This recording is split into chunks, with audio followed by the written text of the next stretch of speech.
Notorious, famous, infamous. What's the right term to describe the English Defence League? Constantly in the news in Britain and abroad. They claim to be a mainstream response to Islamic extremism, but some critics claim they're fascist thugs. Well, Tommy Robinson is their leader, and he's just been released from a prison in the UK, actually. Welcome to you, sir. Good afternoon. How are you doing? What now? How long were you in Bedford Prison in Bedfordshire, just north of London? How long were you there? I was there for a week. Right. I was there for a week on remand. And you've been in prison before? I was in prison in 2004 when I was younger for an assault. OK, so the last time in prison, 8 days, you were described by some people as a political prisoner. Would that be appropriate? I believe it is. The whole reason I was sent to jail was for going to a demonstration and protesting. That's my God-given right. It's the authorities are trying to silence what we're saying against Islam. They're trying to silence the voice that's rising from the street, and they want to stop us. And I think this was to send a warning to the rest of our membership. I was arrested and given bail conditions. The bail conditions stopped me from sending faxes, emails, texts, anything that promotes the English Defence League. Now, that's not very democratic, especially in the so-called land of democracy. Yeah. Now, let's talk about the English Defence League, because there are people watching in Canada who won't know what it is. And, you know, I lived in Britain until I was 26, 27 years old. I can remember the far right and some of the fights that I had, frankly, not on my own, with some of these guys. But the claim is the English Defence League, there may be some people in it who have some quite unsavoury politics, but for the most part, the majority of them are simply ordinary, generally working-class people in Britain who are frightened of Islamic extremism and they think Sharia law has to be stood up against. What would you say? Exactly. We're a grassroots movement made up of members of all different kinds of communities, all different backgrounds coming together. And you're right using the word fearful, because we're extremely fearful of what's happening to our country. We're fed up. There's been an inability by the government, an inability by the police to tackle or even talk about Islamism and extremist Islam, which is spreading like a disease across this country. And when you sit and do the demographics, the statistics and the facts, it's worrying and it's terrifying, and we're trying to create a platform in order to put pressure on the politicians to start hearing what we're saying, because many of these politicians don't understand what we're talking about, because they don't live at the bottom. They don't live in these working class communities. We're affected by it on a daily basis. And as soon as you try and talk up about it or even have a discussion about it, you're beaten down with this racist tag, this far right. Anyone that calls us far right, there's nothing far right about the English Defence League at all. We're not a far right organisation. We have a Sikh division, we have a Jewish division, we have a lesbian and gay division. There's nothing far right about us, and that's a tactic used in order to stifle the debate, in order to stifle and silence what we're saying. Let's just discriminate, let's just label them all as far right extremists. And that's what they're doing to us. That's what the media's doing to us over here. We're up against the media, we're up against the politicians, we're up against the police forces, which are being used for political policing in order to silence what we're saying. Now, look, I would agree that definition of a racist, someone who's winning an argument against a liberal. I understand that. And I think that the mass of people who are with you are just ordinary British people. However, waving the Israeli flag, a Jewish division, there are some who say, oh, there's a handful of people, but there's still that hardcore of neo-Nazi types who are in your organisation. Is that true? There's no neo-Nazis on an organisation. If you go on any neo-Nazi websites, if you type in RVF EDL, you'll see a video by real neo-Nazis threatening to murder me. If you just have to go on any of their websites to see what their stance is against us. They hate us. Don't get me wrong. When this organisation started, it was a nationalistic organisation, and you can't expect purity from an organisation that was 3, 4, 5, 6 months old. Purity comes with time. We're 2 years old, over 2 years old, and we're getting that purity now.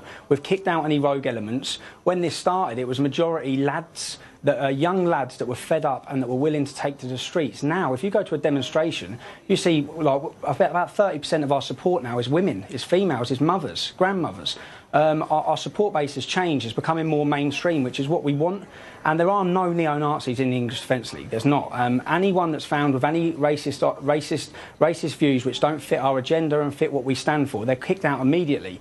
Which is, you find racists in the Labour Party, you find racists in the police force. Don't get me wrong, there probably are some racists within the English Defence League, but when they raise their head, they're kicked straight out, because that's not what we stand for. All right, just going beyond that, and we've got plenty of time, because I want to ask you about your policies and so on, but, you know, I grew up going to football, going to soccer as a Tottenham fan, and when I was a kid, I got involved in things I probably shouldn't have, but most of the people I knew, you know, the hard nuts, the likely lads, they weren't Nazi. They had some strange views, but they were pretty decent people. But they did like the violent aspect of the whole thing. They liked the confrontation. An accusation has been, even if they're not Nazis, you do attract a lot of soccer fans who just want to get into a big fight. True? It's not, no, what it is, when we first started, we left Luton and we went to Birmingham. And when we got to Birmingham, we had our heads kicked in. We were attacked by gangs and gangs of Muslim youth.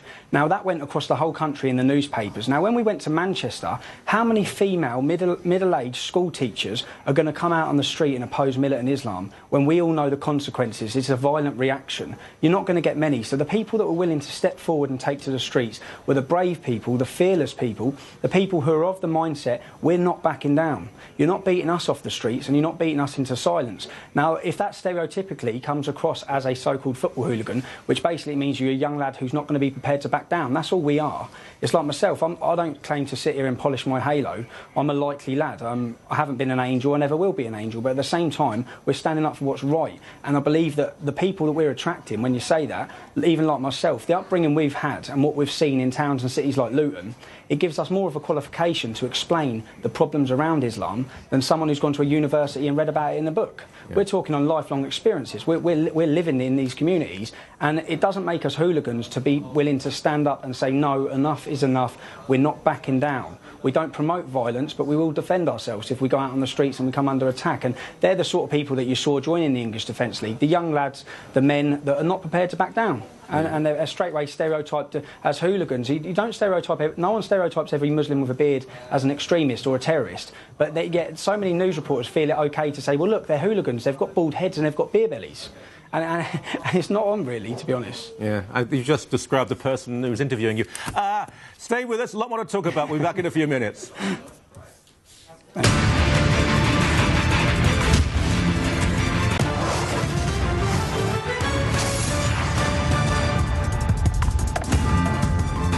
Welcome back to you. Now, the English Defence League, the EDL, and their leader, Tommy Robinson, North America now, we see them. I mean, there have been stabbings. Members of this organisation have been attacked. Their buses have been attacked by gangs of young Muslims. Now, this organisation, a lot of the guys who are in it are pretty rough and ready. You know, they're not always coming out with PhDs. They're the sort of people that, I don't know, filled the British Army in 1940 when Britain needed to be defended against Nazism. And the reason I say this, I get a bit tired of people who've known nothing but privilege condemning working-class guys when they merely say, you know what, we'd like to defend what we have. The sort of area I grew up in, there are some bad guys involved, but generally they're very decent people. This organisation, I'm not sure what it completely stands for. We're going to find out. Tommy Robinson is leader of the EDL. Tommy, what do you want? I mean, do you want Muslims to leave Britain, or do you want Muslims to be part of British culture and not want to impose Sharia law and extremism? We want peace, that's what we want. We want a prosperous future for our children. We don't have to worry about what the future holds. We don't want Sharia law. We want Muslims to integrate into our society, integrate and assimilate the same way every other community has done. But they're not. And that's not our fault that they're not. We seem to get blamed somehow for why they're not integrating, why we have Islamic ghettos, why we have the call for Sharia law, why we have extremist gangs on the streets, why we have Muslim paedophile gangs from one end of the country to the other. And we want it to work. It's simply not working. So we're coming out now saying we've waited for you to sit around tables for politically minded people to talk about how we can solve these issues. You're not solving them. You're not dealing with them. We've got more Islamists and extremists now in this country than we've ever had. It's on the rise faster than it's ever been, and you're simply trying to brush it under the carpet. And that is going to lead into such a civil breakdown at some point in the future if these problems are not tackled and dealt with now. So your problems are not with ordinary Muslim people living in Britain? No, I'm from Luton. Some of the best people I've met growing up are Muslim. Some of my good friends growing up have been Muslim.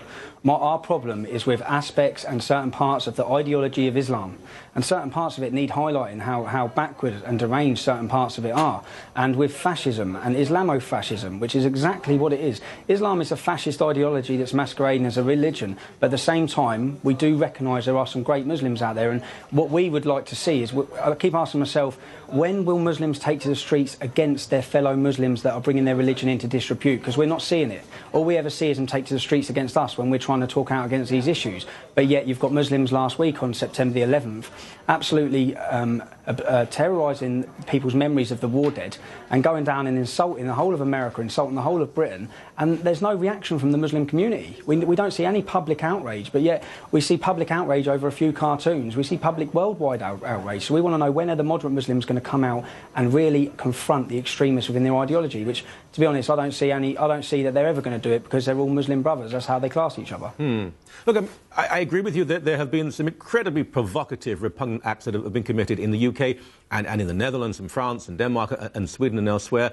Remembrance Day, poppies being burnt, British soldiers coming back from Afghanistan being booed in the street. But it's a very small number of Muslims, and the majority of Islamic people in Britain might say, well, we don't agree with them, but we're not going to demonstrate. It's not what we do. You had a leading Conservative politician who's a Muslim. She condemned these actions. Yeah, but condemning them is one thing. We've heard them condemn them for years. We're fed up of words. We want action. They're soon quick to take to the streets and protest over anyone who says anything against Islam. Why don't we see them coming out against? And when you say it's a small number, they are a small number that take to the streets. There was 300 or 400 at the American embassy burning the American flag on September 11th. But when you see government statistics such as 37% want Sharia law, that's not a small number. That's 1.4 million Muslims in this country. That's a problem.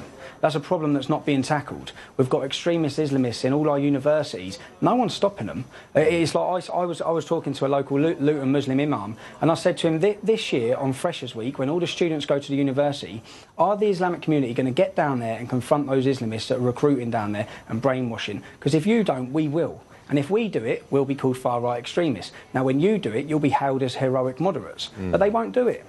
They won't do it. One thing I have to tell people here, because again, this is not just about the UK, this is throughout Europe. In fact, parts of Europe are worse than the UK, and I don't think North America has been touched by this to the same extent. But, you know, I grew up in England. My father was Jewish. I grew up in Ilford, a heavily Jewish area. There was hardly any anti-Semitism. There were a few loonies on the fringe, but no one really cared very much. Anti-Semitism has become an important issue now in Britain, and if you look at the attacks on normally elderly Jewish people, over and over again, almost without exception, it's young Muslims who are doing the attacking. Why is it that whenever you speak out, you're accused, for example, of being anti-Semitic? I've never heard you say anything about Jewish people in any way negative. I know, it's ridiculous. As I said, and when you talk about the Jewish thing, I live in Luton, and we've got a Jew could not walk from one end of the Islamic community to the other with a skull cap. Now, this is the year 2011 in Britain. That's not on. I saw some Orthodox Jews, this was about 4 or 5 years ago, and I saw about 6 police officers around them, and they were walking with them, and I thought, I wonder what was going on there. And then it clicked. They're getting a police escort to be able to walk down the street in Luton. And that's shocking. And no one wants to talk about these issues. The Luton Islamic Centre used to be a synagogue until they smashed it to pieces. When the Jewish families were remembering the Holocaust outside Luton Town Hall, about 40 or 50 Islamists turned up, and the Jewish family had to lock himself inside our town hall with a 5-year-old girl there who was crying her eyes out. Now, all this goes unnoticed. The media suppress it. No one wants to talk about it. If you're looking at wherever any Islamic area is, anti-Semitism is on the rise, homophobic attacks are on the rise, all the things that come with Islam, which are symptoms of Islam, no one wants to talk about or tackle. As soon as we start talking about them, we're deemed as far right and deemed as racist. Got to tell you, Tommy, if you're a fascist, you hide it very, very well indeed. Will you come back on the show at some point? I'll come back on any time, and as I said, I'm not fascist. Islamism and Nazism are opposite sides of the same coin. They're identical, and we're allowing Islamism to flourish. We're allowing it to spread across our country like a wildfire just because it goes under the guise of a religion, and no one wants to tackle it. All right. Thank you for your time. Thank you.